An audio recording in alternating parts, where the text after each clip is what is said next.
Welcome back, Jersey family. It's none other than your boy, Jersey Boy, and we're back in Week 16, Jets versus the Steelers. And at this point, while we are still very much so in the playoff hunt, and Curtis Martin has done a phenomenal job leading our team in Season 1 of his debut coaching season, we're really looking to kind of put an end to a very tough offensive season for us.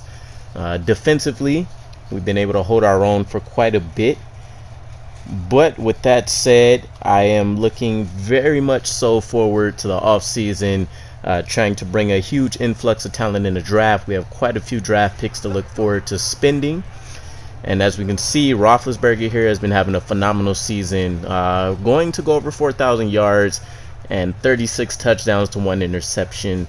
We will see a very stark difference in what Sam Darnold has been able to do over the course of his season, although we are very much so looking at two very different rosters here, as he's just barely put up 3,000 yards and has gone for 10 touchdowns, 10 interceptions. Solid enough completion rate, so there are some things to look forward to potentially with Darnold leading this offense, but we have a lot to review. Everything from scheme to where we feel like we're excelling in the roster. I want to focus on what we've potentially done well over the course of the season rather than what we know we have consistently failed at. Taking a look at our offensive line, we said it plenty. Cody Whitehair is going to be the only holdover. And then we have our current starters at the skill positions there who strike fear in no one, as we've lost on a couple of runs already. When Darnold has time, he has been able to show that he has quite an arm. As you can see, our drive ended pretty early there, and the Steelers tried to get away with potentially putting the scores on early and often. You can see us leading the race with the Dolphins not far behind. You can argue that it might have been better to let the Chargers and Jaguars actually sneak ahead of us, since they do have the better roster, the better skills, as Sam Darnold finds a wide open Chris Herndon there, who turns that into a nice chunk play of 30 plus yards. So Sam Darnold, we have a hiccup there, but he can throw the ball. He can make plays across every side, every depth of the field necessary.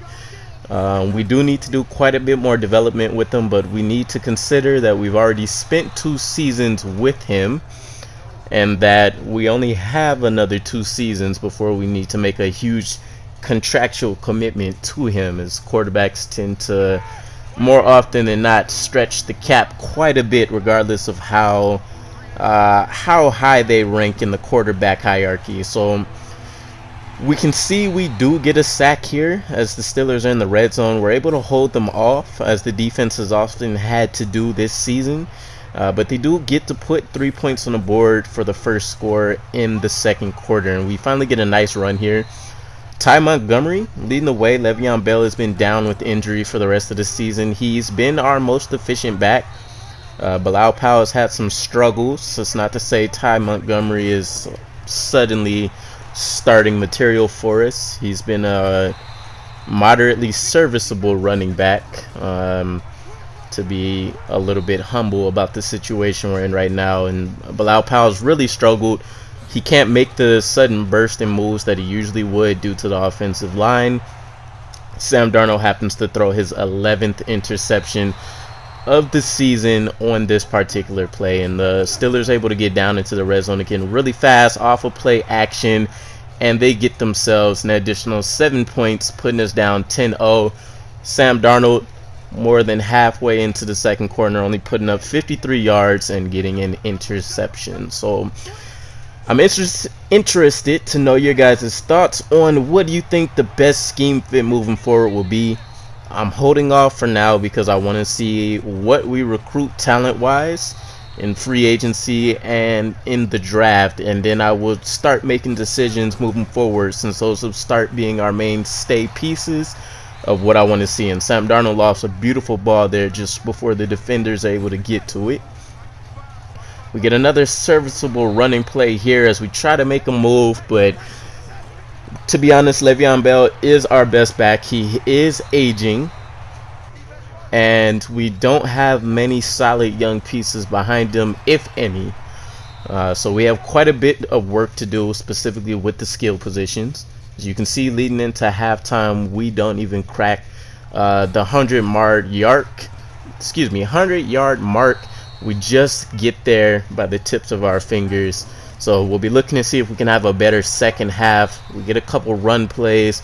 They don't go for many yards. Sam Darnold drops back. He checks down once again. So I don't know if this speaks to the talent around him that we've surrounded him with so far, or if the offensive line struggles have been getting to him. And we try to get a return here. He gets cracked, and they have an open lane to the end zone as the Steelers go up 17-0, and we fall into a deficit that we most likely will not be able to come back from. We continue to try to run the ball and maybe open up some passing lanes, as we do get a decent 8 or 9 yard run here.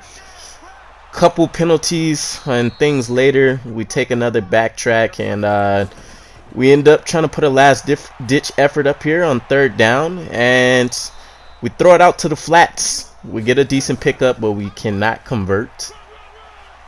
Sam Darnold handing the ball off once again, and Bilal Powell has one of his best runs of the day for himself, picking up 6 or 7 yards there. And we are moving already into the fourth quarter, no points, and we have struggled to reach the 200-yard mark overall. And Sam Darnold finds Quincy Enunwa, I believe, there for a nice chunk of yards. Quincy Enunwa's easily been having his best possession day for us. He's had 5 or 6 receptions already. Sam Darnold's been looking for him more frequently in the last few weeks. As you can see, we get another reception to him there. Sam Darnold being patient. He's in the shotgun, no protection behind him. We do find an open receiver to give us 3rd and 1. And that's as far as we'll be able to go on that drive before we miss a field goal. Jamal Adams laying the wood. He's good for 1 fumble every game. I'm telling you, I don't know if his abilities are broken, because I've heard plenty of opinions over the fumbles being too many, and I think I have a decent slider set that I don't want to change, or if Jamal Adams is just really that good. But he's close to cracking 20 plus fumbles for the season. And he's really one of the main reasons why we've been able to end some drives where teams should have realistically put points up against us. Sam Darnold drops back. We find a receiver coming out of the slot, I believe. And at this point, we're just looking to do what we can. The fourth quarter, we picked up the most yards all game that we did, but this is essentially garbage time for us. Sam Darnold finding a receiver off to his left. And we're looking at a 4th and 8, 4th and 9 or so. Sam Darnold lobs it, and Quincy Enunwa comes down with easily one of his best catches of the season. Sam Darnold also finding tight ends coming out of the back, tight ends coming out of the slot. So we've been utilizing them as best as we can. I'm waiting for the end of week 17, and we can start looking to the offseason officially and taking a full deep dive into our performance, seeing who we want to move forward as a potential core piece or a solid backup contributor for us. And at this point, there's not anything else that's going to get done in the next minute and 10 seconds unless Darnold turns in a Peyton Manning here, and we can score 14 or 21 points in the next 45 seconds. So we did what we can to put up a fight, but the Steelers shut the curtain on us. And as you can see, Sam Darnold's left to do nothing but check down as the offensive line collapses. He's getting pressured on essentially every drop back that he has. Doesn't matter if it's 3, 5, or 7 step. And the Steelers rack up the highlights while the Jets do what they can to just look like a serviceable team. Right now, we're very much so probably looking like high schoolers as we just barely get to 248 yards on the season there. So we have officially 1 game left, guys. Again, we'll be looking at the scheme coming up. Let me know what your guys' opinions are going to be on which position we should look to be improving the most. I'd love to hear your top 3 suggestions. We'll be taking a look at our draft board again as well, as we only have 1 more week of scouting, and I put together a pretty decent big board of those that I think are going to be draftable or at least super important free agent pickups as soon as drafting ends. And you can see the stark difference there as 258 isn't really what it seems to be when about 70% of that was picked up in garbage time. But Quincy Enunwa goes over the 100-yard mark. He gets 9 receptions.